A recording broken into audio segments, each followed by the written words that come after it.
Hai, selamat datang di channel SK2 Team.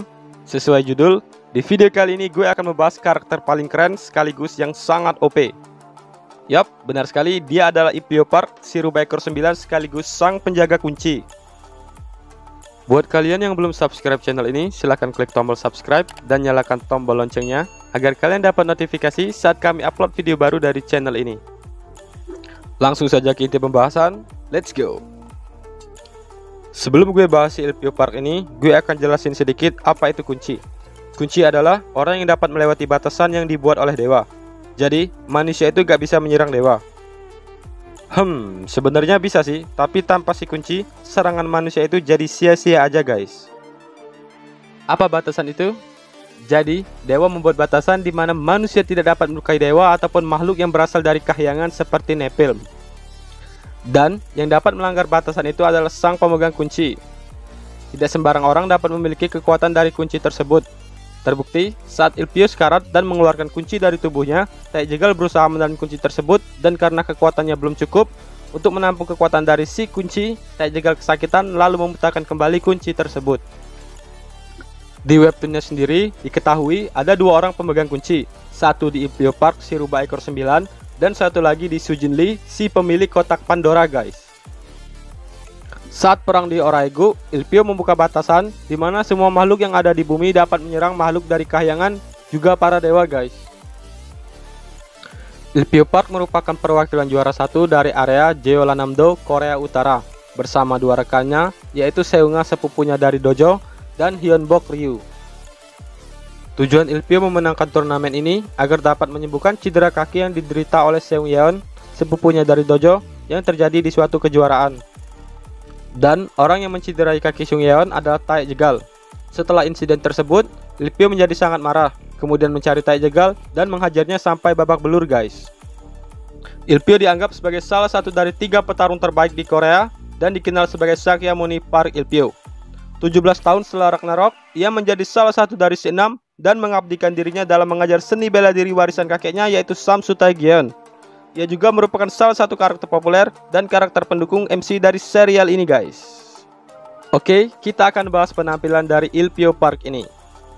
Pada awal kemunculannya, Ilpio memiliki rambut berwarna biru, mengenakan hoodie dengan simbol harimau di punggungnya, serta celana jeans panjang berwarna biru yang ia lipat saat hendak bertempur.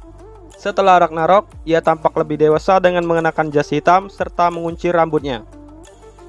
Kepribadian. Ilpio memiliki kepribadian yang sangat santai dan suka bersenang-senang. Contohnya, pada saat ia bertemu Tai Jegal yang mencoba untuk meninjunya, Ilpio dengan mudah mengelak dan mengajaknya bermain batu gunting kertas guys. Namun ini juga menunjukkan bahwa ia cukup waspada terhadap lingkungan sekitarnya.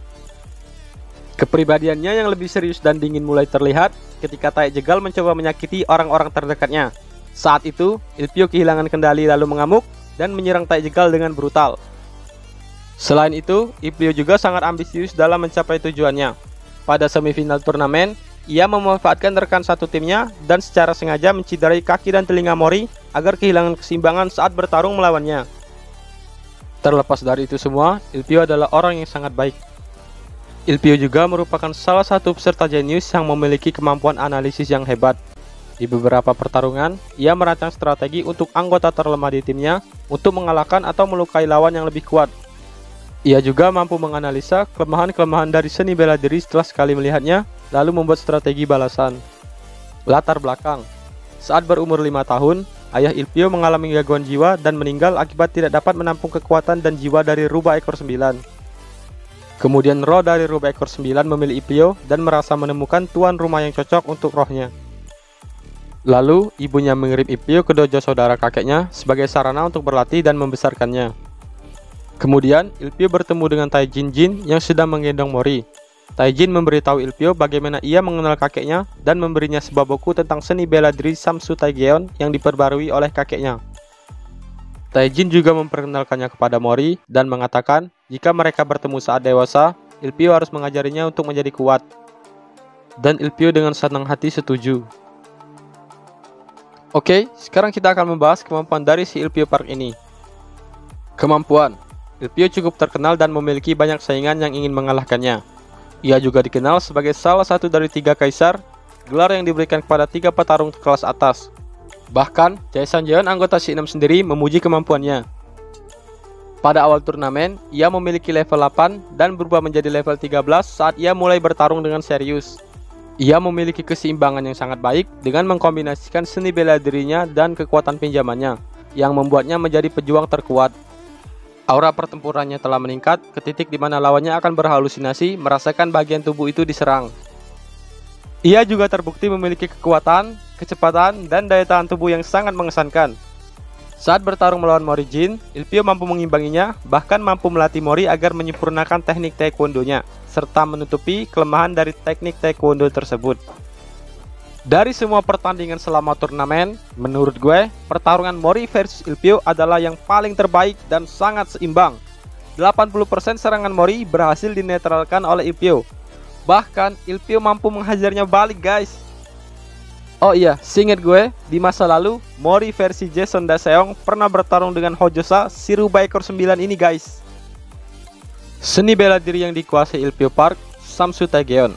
Samsu Taegyeon adalah seni bela diri yang dikembangkan oleh kakeknya Ilpio, yaitu Iltai Park. Kemudian diwariskan kepada cucunya, yaitu Ilpio Park sendiri. Bela diri ini adalah kombinasi dari Taegyeon dan Taekwondo pembaruan untuk meminimalkan kelemahan dari Taegyeon. Untuk Charyayok atau kekuatan pinjamannya sendiri adalah Hojosa, si rubah ekor 9 sekaligus sang pemegang kunci. Masih ingat Hiro Gumiho di game legend yaitu Losaga? Yap, kira-kira seperti itulah sosok dari rubah ekor 9 ini. Ia memiliki cakar yang tajam yang dikelilingi api dan telinga musang serta ekor 9 yang ada di belakangnya. Hojosa adalah makhluk mitologi terkenal dari Tiongkok, seekor rubah yang berlatih selama ribuan tahun ilmu rahasia Tao kemudian menjadi dewa.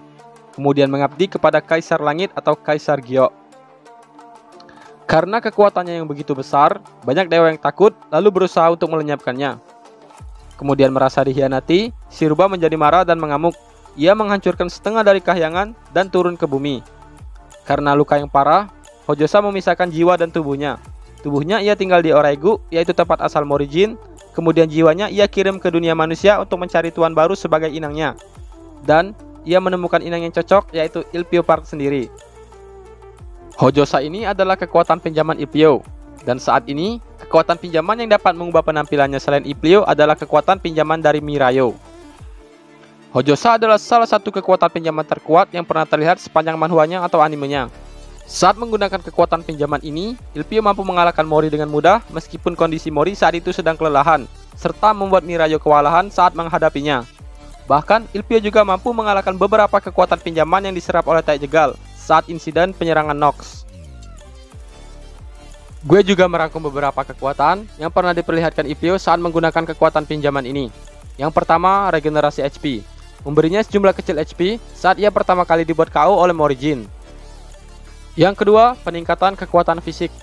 Saat pertarungannya melawan Mori Jin, Ilpio meningkatkan semua serangan fisik, kecepatan, dan kekuatannya secara keseluruhan, dan mampu mengkombinasikan kemampuan pinjamannya ini dengan seni bela dirinya yaitu Samsu Taegyeon.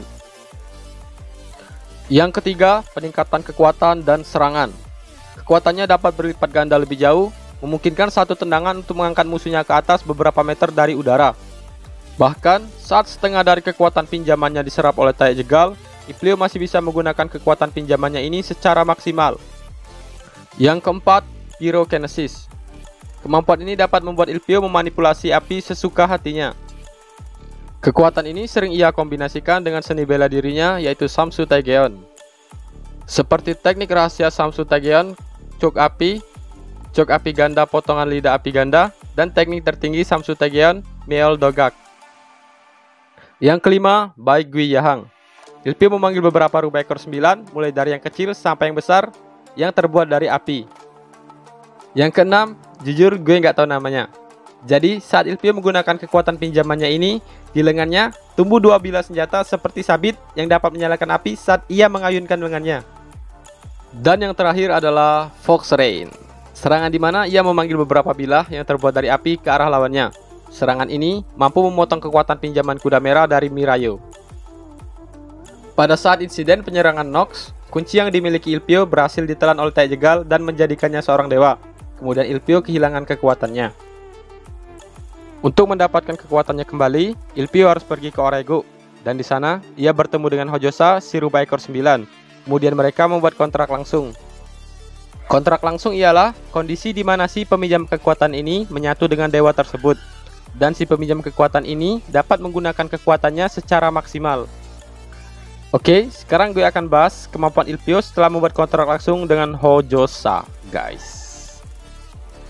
Yang pertama, kemampuan Awakening menjadi salah satu kunci yang dapat memiliki kemampuan untuk membangkitkan potensi dalam diri seseorang, serta melanggar batasan yang memungkinkan mereka dapat menyerang dewa, guys. Saat perang melawan dewa di Orego, Ilpio membuka batasan yang memungkinkan mereka dapat menyerang dewa. Ilpio melakukannya dengan membuat lingkaran api yang mengelilinginya, lalu menginjak ke tanah dan menciptakan bintang persegi 6 raksasa yang dapat membuka segel batasan. Yang kedua, aktivasi ekor. Ilpio dapat melepaskan serangan dari ekor 1 sampai 9 dan meningkatkan kekuatannya. Pada saat Ilpio mengaktifkan serangan ekor ke-9, penampilan dari Ilpio berubah, guys. Perubahannya ditandai dengan rambutnya yang menjadi hitam dan panjang. Terbukti, saat Ilpio bertarung dengan salah satu dari 3 dewa petarung yang berasal dari Kahyangan, serangan ekor ini dapat mengimbangi serangan lava dari dewa tersebut dan berhasil mengalahkannya.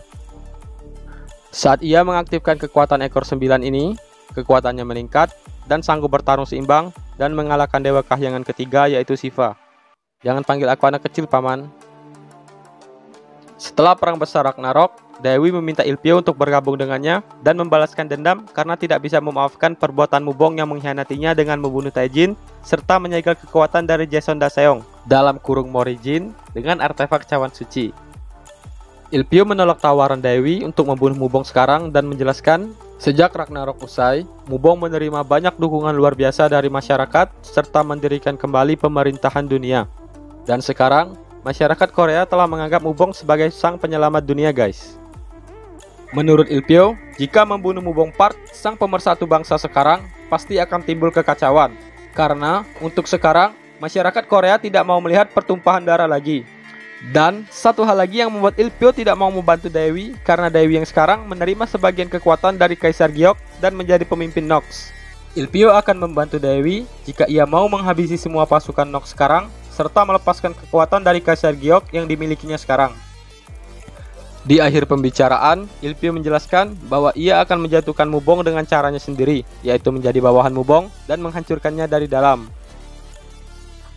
Kemudian Ilpio menjadi anggota Si-6 dan menjadi eksekutif nomor 1 yang bekerja langsung di bawah perintah Presiden Dunia, yaitu Mubong Park. Setelah beberapa episode, Ilpio berhasil menguak semua keburukan Mubong dan menjadi Presiden Dunia selanjutnya.